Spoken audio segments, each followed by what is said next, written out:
Want to create a Facebook post image right from your phone? Let me show you the easy way. First, go to the Play Store or App Store and download the Canva app.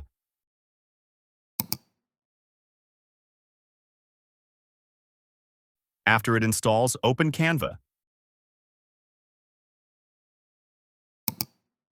Tap the search bar at the top and type Facebook post.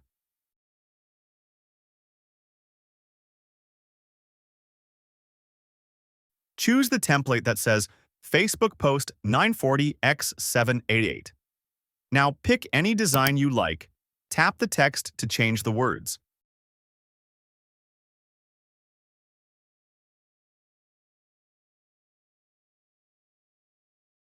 When you're done, tap the download button at the top right.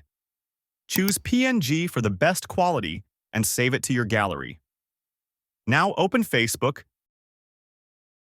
tap Photo, select your image, and post it. And that's it. Your Facebook post image is ready from your phone.